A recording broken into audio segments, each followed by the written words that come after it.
ഒരുപാട് ഭാഷകൾ, 100 സംസ്കാരങ്ങൾ, 1000 വൈവിധ്യങ്ങൾ, ഭക്ഷണവും വസ്ത്രവും മുതൽ ജനസഞ്ചയങ്ങളുടെ സ്വഭാവ സവിശേഷതകൾ വരെ നീളുന്ന ഇന്ത്യ എന്ന മഹാത്ഭുതം. ഭിന്നിപ്പിച്ചു ഭരിക്കാൻ ശ്രമിച്ച ബ്രിട്ടീഷുകാർ മുതൽ ഭിന്നതകളുടെ വിത്തിട്ട തീവ്രവാദികൾക്ക് മുന്നിൽ വരെ ഒരുമയോടെ കരുത്തു തെളിയിച്ച വിശ്വാസമാണ് India. The constitution of India എന്ന വേദപുസ്തകത്തിന്റെ കരുത്തിലാണ് 79ാം വർഷത്തിലും ഈ മഹാരാജ്യത്തിന്റെ മുന്നേറ്റം. RDXന്റെ എല്ലാ പ്രേക്ഷകർക്കും ഭരണഘടന ഉറപ്പുതരുന്ന നിർഭയമായ സ്വതന്ത്രപൂർണമായ ജീവിതം ആശംസിച്ചുകൊണ്ട് ആരംഭിക്കാം. India at 79. 1947 ഓഗസ്റ്റ് 15 അർദ്ധരാത്രിയിൽ ഡൽഹിയിലെ ഭരണഘടനാ അസംബ്ലിയിൽ പണ്ഡിറ്റ് ജവഹർലാൽ നെഹ്റു നടത്തിയ ഉജ്ജ്വലമായൊരു പ്രസംഗമുണ്ട്. ലോകമുറങ്ങിക്കിടക്കുമ്പോൾ ഇന്ത്യ ജീവിതത്തിലേക്കും സ്വാതന്ത്ര്യത്തിലേക്കും ഉണരുന്നു എന്ന് തുടങ്ങുന്ന ഏറ്റവും ആഴമേറിയ ആ രാഷ്ട്രീയ പ്രസംഗം കേട്ട് രാജ്യം കോരിത്തരിച്ചിട്ട് ഇന്ന് 79 വർഷമായിരിക്കുന്നു. ജീവിത സൂചികകളിൽ, മനുഷ്യവിഭവശേഷിയിൽ, സാങ്കേതിക വികാസത്തിൽ, പരിസ്ഥിതിയോടുള്ള കടമയിൽ, സഹിഷ്ണുതാപരമായ സഹജീവനത്തിൽ നമ്മൾ എത്ര കാതം മുന്നിലെത്തി. 145 കോടിയിലേറെ മനുഷ്യരുള്ള മഹാരാഷ്ട്രം, ലോകത്തിലെ ഏറ്റവും വലിയ ഹിന്ദു ജനസംഖ്യ, മൂന്നാമത്തെ വലിയ മുസ്ലിം ജനസംഖ്യ, ഏറ്റവും വലിയ ഭാഷാ വൈവിധ്യം, സംസ്കാരത്തിൽ, മതത്തിൽ, ഭാഷയിൽ, ജനാധിപത്യത്തിൽ എല്ലാം അനന്യമായ മഹാരാജ്യം. വ്യത്യസ്തതകളെ ഇല്ലാതാക്കാൻ, ഭരണഘടനാ മൂല്യങ്ങളെ അടിച്ചമർത്താനൊക്കെ ശ്രമങ്ങൾ തുടരുമ്പോഴും വിലപ്പോകില്ല എന്ന് നമ്മളോട് തന്നെ ഉറപ്പിക്കാൻ നമുക്കൊരു കാരണമുണ്ട്. ഇന്ത്യ ഒരു ദേശരാഷ്ട്രം മാത്രമല്ല, ഈ നാടിന്റെ മനസാക്ഷിയിൽ ഉറച്ച ഒരാശയമാണെന്ന്. RDX rap news Malayalam.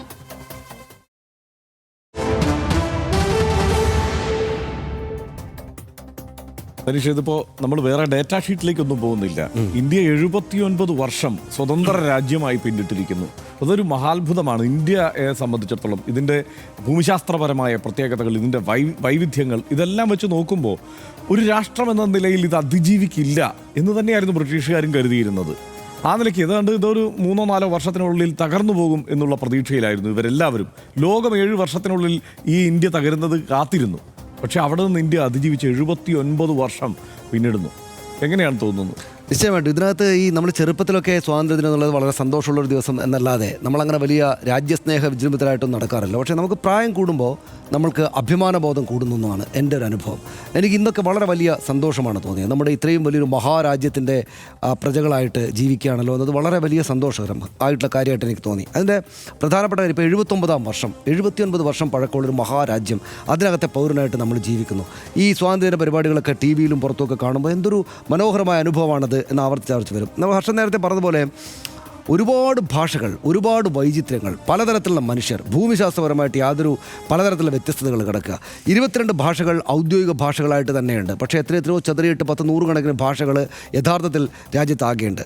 19,500 dialects ഉണ്ട് ഈ ഭാഷകൾ, ഭാഷാ ശൈലികൾ ഈ രാജ്യത്ത് മാത്രം. ഏറ്റവും കൂടുതൽ മനുഷ്യർ ലോകത്ത് സംസാരിക്കുന്ന ആദ്യത്തെ 20 ഭാഷകളിൽ 6 എണ്ണം ഇന്ത്യയിൽ നിന്നുള്ളതാണ്. ആദ്യത്തെ ഭാഷകളിൽ ഏറ്റവും കൂടുതൽ ആളുകൾ സംസാരിക്കുന്ന 6 ഭാഷ നമ്മുടെ രാജ്യത്ത് നിന്നാണ്. ഹിന്ദി, ബംഗാളി, മറാത്തി, തെലുങ്ക്, തമിഴ്, ഉറുദു എന്നിവ. ഹിന്ദുക്കൾ, മുസ്ലിങ്ങൾ, ക്രിസ്ത്യാനികൾ, സിഖുകാർ, ജൈനർ, ബുദ്ധർ എന്നിങ്ങനെ ലോകത്തിലെ ഏറ്റവും പ്രധാനപ്പെട്ട 6 മതങ്ങൾ, അതിനകത്തുള്ള വിശ്വാസികൾ പ്രധാനമായിട്ട് ഇവിടെയുണ്ട്. പക്ഷേ അതിലും കൂടുതൽ എത്രയോ വിശ്വാസ പ്രമാണങ്ങളിൽപ്പെട്ട മനുഷ്യരുണ്ട്. ഇതിൽ തന്നെ നോക്കൂ, ഹിന്ദുക്കൾ ഇന്ത്യയിലുണ്ടായ മതമാണ് ഹിന്ദുമതം. സിഖ്, ജൈന, ബുദ്ധ ഈ മതങ്ങളെല്ലാം ഇന്ത്യയിലുണ്ടായതാണ്.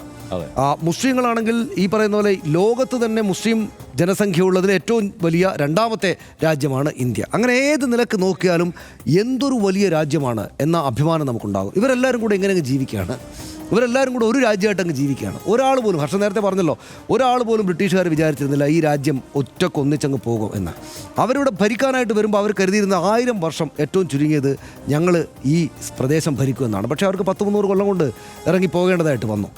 പോകുന്ന സമയത്ത് അവർ വിചാരിച്ചിരുന്നത് ഇവർക്കൊരിക്കലും ഇവിടെ ഒരു 10 വർഷത്തിനപ്പുറം കൊണ്ടുപോകാൻ പറ്റില്ല ഈ രാജ്യത്തെ എന്നായിരുന്നു. അതായത് അന്ന് ഈ സാധാരണ രാഷ്ട്രീയക്കാർ മാത്രമല്ല, വലിയ ബുദ്ധിജീവികൾ, സ്പെയിനും സ്കോട്ട്ലാൻഡിനും തമ്മിലുള്ള വ്യത്യാസങ്ങളെക്കാൾ വലിയ വ്യത്യാസമുണ്ട് ബംഗാളും പഞ്ചാബും തമ്മിൽ. അതുകൊണ്ട് ഒരിക്കലും അവർ ഈ ഒറ്റ രാജ്യമായിട്ട് നിൽക്കില്ല എന്നായിരുന്നു സായിപ്പന്മാർ വിചാരിച്ചിരുന്നത്. അത് വലിയ ബുദ്ധിജീവികളടക്കം. ഇപ്പം മൗഗ്ലിയൊക്കെ എഴുതിയ റുഡ്യാർഡ് കിപ്ലിംഗ് എന്ന് പറയുന്ന വലിയ സാഹിത്യകാരൻ, അദ്ദേഹം രാമേന്ദ്ര ഗുഹ അദ്ദേഹത്തിൻ്റെ പുസ്തകത്തിൽ പറയുന്നതാണ്. അദ്ദേഹത്തിൻ്റെ ഇന്ത്യ ആഫ്റ്റർ ഗാന്ധി എന്ന പുസ്തകത്തിൻ്റെ ഇൻട്രൊഡക്ഷനിൽ പറയുന്നൊരു സംഭവമാണ്. രാമേന്ദ്ര ഗുഹ പറഞ്ഞിരിക്കുകയാണ്, അദ്ദേഹം ഈ കിപ്ലിംഗ് ഒരുപാട് കാലം ഇവിടെ ജീവിച്ച ആളാണ്.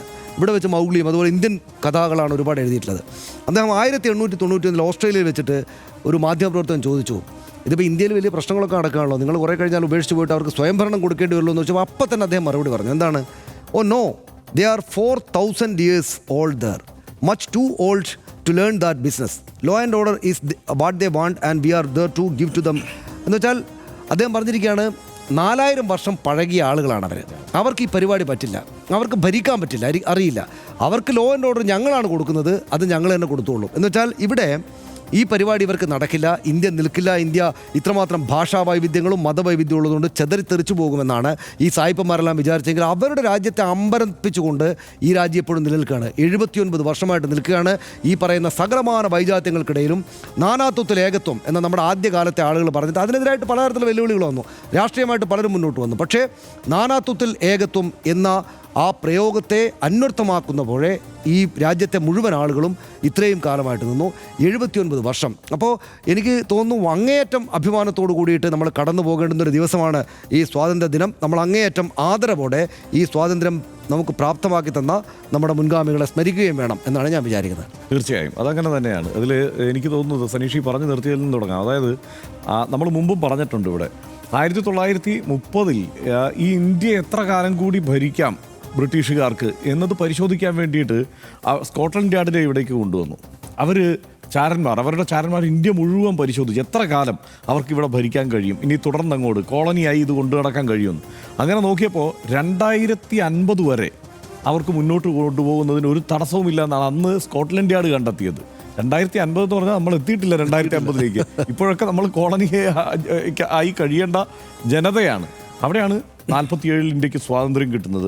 ആ സ്വാതന്ത്ര്യം അവിടെ നിന്ന്, അതായത് അപ്പോൾ ആ 1930 ശേഷം അങ്ങോട്ട് എത്ര രൂക്ഷമായ പോരാട്ടങ്ങൾ, എത്ര ശക്തമായ സമരങ്ങൾ നടന്നിട്ടായിരിക്കണം ആ സ്വാതന്ത്ര്യം സാധ്യമാകുന്നത് 47.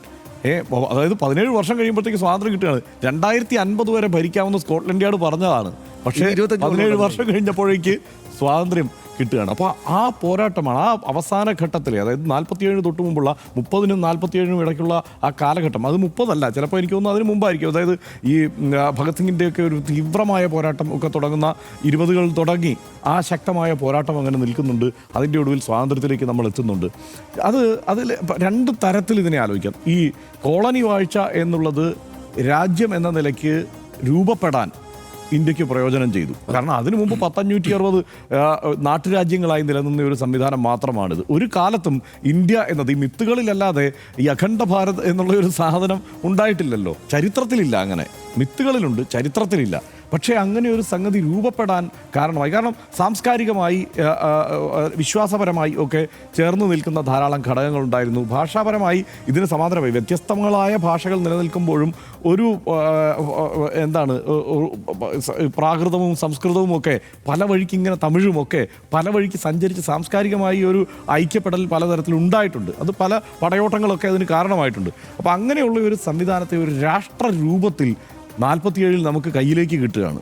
അന്ന് ഈ പറയുന്നത് പോലെ വിഭജനം എന്നത് ആ ഘട്ടത്തിൽ സംഭവിക്കുന്നുണ്ടെങ്കിലും, അതായത് ബ്രിട്ടീഷ് ഇന്ത്യയുടെ വിഭജനമാണ് ആ സമയത്ത് സംഭവിക്കുന്നത്, അതല്ലാതെ മറ്റൊരഖണ്ഡ ഭാരതമല്ല. കാരണം അവിടെയൊക്കെ പല പല നാട്ടുരാജ്യങ്ങളുണ്ടല്ലോ, അത് നമ്മൾ ആലോചിക്കുന്നേ ഇല്ല, അതെല്ലാം അങ്ങ് വിട്ടുകളയാണ്. അവിടെ നിന്നൊരു രാഷ്ട്രം രൂപപ്പെടുന്നു എന്നുള്ളതാണ്. ആ രാഷ്ട്രം ഉണ്ടാകുമ്പോൾ ആ രാഷ്ട്രത്തെ മുന്നോട്ട് കൊണ്ടുപോവുക എന്നുള്ളത് അതെങ്ങനെ സാധിച്ചു എന്നുള്ളതാണ് നമ്മൾ ആലോചിക്കുക. അന്നത്തെ രാഷ്ട്ര നേതാക്കൾക്ക് എങ്ങനെ ഇങ്ങനെ ഒരു സംവിധാനത്തെ മുന്നോട്ട് കൊണ്ടുപോകാൻ കഴിഞ്ഞു, ഇങ്ങനെ ചെതറിത്തെറിച്ച് നിൽക്കുന്നത്. ഇവിടെ നമ്മൾ തിരുവിതാംകൂർ, സനീഷ് ഇന്ത്യയുടെ ഭാഗമായിട്ട്, ഞാൻ തിരുവിതാംകൂറിലെ പ്രജയായിട്ട് കഴിയേണ്ട ആളുകളാണ്, 2 രാജ്യങ്ങളായിട്ട് കഴിയേണ്ട.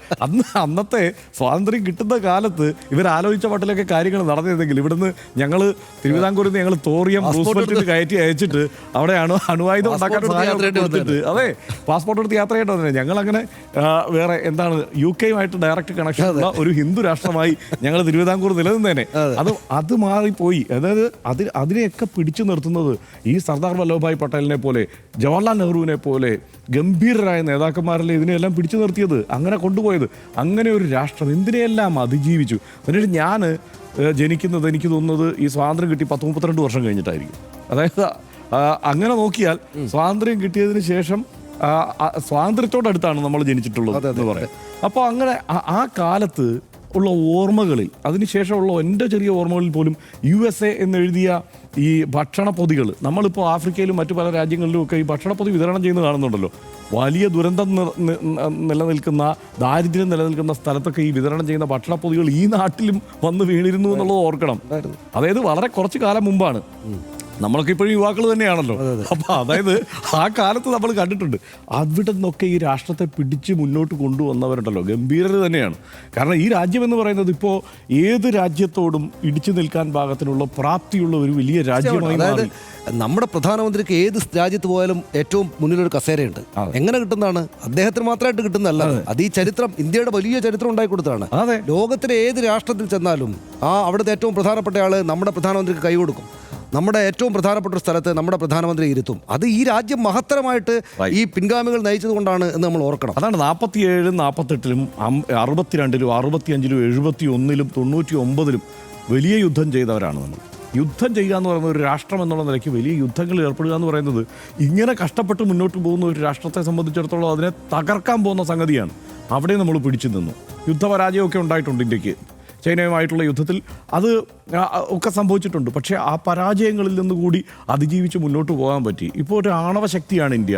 ആ നിലയ്ക്ക് ഇന്ത്യയെ പരുവപ്പെടുത്തിയെടുക്കാൻ കഴിഞ്ഞു. ഇപ്പോൾ ആണവായുധങ്ങളോടൊക്കെ നമുക്ക് വിയോജിപ്പൊക്കെ ആയിരിക്കും. പക്ഷേ ഒരു രാഷ്ട്രം എന്ന നിലയിൽ മുന്നോട്ട് സഞ്ചരിക്കുമ്പോൾ അതൊക്കെ ചെറുതല്ലാത്ത, ഇപ്പോൾ എന്താണ് അതിലെ ഒരു ബുദ്ധൻ ചിരിച്ചു എന്ന് പറയുമ്പോൾ അങ്ങനെയാണല്ലോ ആദ്യത്തെ ആ ബോംബ്, ആണവ പൊഖ്രാനിലെ സ്ഫോടനം ഉണ്ടാകുമ്പോൾ ഇന്ദിരാഗാന്ധിയെ കാര്യങ്ങൾ അറിയിക്കുന്നത്. അപ്പോൾ അങ്ങനെയൊക്കെ ഏത് തരത്തിലും മുന്നോട്ട് പോകാൻ, എല്ലാ പ്രതിസന്ധികളെയും അതിജീവിച്ചുകൊണ്ട് മുന്നോട്ട് പോകാൻ രാഷ്ട്രത്തിന് കഴിഞ്ഞു. അവിടെ എന്താ സംഭവിക്കുന്നത്? എത്ര ആളുകളുടെ ചോര വീണു, എത്ര ആളുകൾ ഈ പ്രതിസന്ധിയിലും ഈ പട്ടിണിയിലും ഈ പോരാട്ടത്തിലുമൊക്കെ പൊരുതി വീണിട്ടുണ്ട്. അവരെ എല്ലാം ഓർത്തു പോകേണ്ട സമയമാണിത്. കാരണം രാജ്യം മറ്റൊരു തലത്തിലേക്ക് എത്തിച്ചേർന്നിരിക്കുന്നു. പട്ടിണി ഉണ്ടായിരുന്നു ഈ നാട്ടിൽ എന്നിപ്പോൾ കേരളം വ്യത്യസ്തമാണ്. കാരണം ഇവിടെ ഈ അതിദരിദ്രരില്ലാത്ത കേരളം കുറേ കൂടി വ്യത്യസ്തമായി വളർന്നു. അതിദരിദ്രരില്ലാത്ത ഒരു പ്രദേശമാണ്. ഇവിടെ നിന്നിട്ട് നമ്മൾ 10-25 വർഷം മുമ്പ് പട്ടിണി ഉണ്ടായിരുന്നു എന്ന് പറഞ്ഞാൽ ആരെങ്കിലും ഇപ്പോൾ പുതിയ ആളുകൾ വിശ്വസിക്കുമോ? ആ പട്ടിണിയിൽ കഴിഞ്ഞവർ പോലും അത് മറന്നുപോയിരിക്കുന്നു എന്നുള്ളതാണ്. അപ്പോൾ അങ്ങനെയുള്ള ഒരു വളർച്ചയിലേക്ക് രാജ്യത്തെ നയിച്ചവരെ എല്ലാവരെയും ഓർക്കാനുള്ള അവസരമായി തന്നെ നമുക്ക് ഈ 79ാം വാർഷികത്തെ കാണാം. ഇന്ത്യ എന്നതൊരു ആശയത്തിനൊപ്പം ഒരു ജീവിത രീതി കൂടിയാണ്. വൈവിധ്യങ്ങളെ എല്ലാം ഉൾക്കൊണ്ട്, ജാതി മത രാഷ്ട്രീയ വ്യത്യാസങ്ങളെ തുല്യമായി കണ്ട് പൗരനും അവൻ അധികാരം നൽകുന്ന ഭരണഘടനയും സംരക്ഷിക്കുക എന്ന ഒരേ ഒരു മന്ത്രം ഉരുടുന്ന ജീവിതചര്യ, അതിന് കോട്ടം തട്ടാതെ നിലനിർത്തുകയാണ് രാജ്യത്തിൻ്റെ മുന്നോട്ട് പോക്കിന് പ്രധാനം. കാരണം ആ മൂല്യങ്ങളുടെ ദീർഘായുസിനു വേണ്ടി ജീവൻ നൽകിയവരുടെ ചോരയുടെയും വിയർപ്പിൻ്റെയും വിലയാണ് നാം അനുഭവിക്കുന്ന സ്വാതന്ത്ര്യം. ഒരുമയ്ക്കിടയിലെ വൈവിധ്യത്തെയും വൈവിധ്യങ്ങൾക്കിടയിലെ ഒരുമയെയും അംഗീകരിച്ച് പൗരാവകാശങ്ങളെയും പൗരൻ്റെ കടമകളെയും ഒരേപോലെ നിലനിർത്താൻ രാഷ്ട്രീയ അധികാരം കൈയാളുന്നവർക്കാകട്ടെ എന്ന് RDX ആശംസിക്കുന്നു.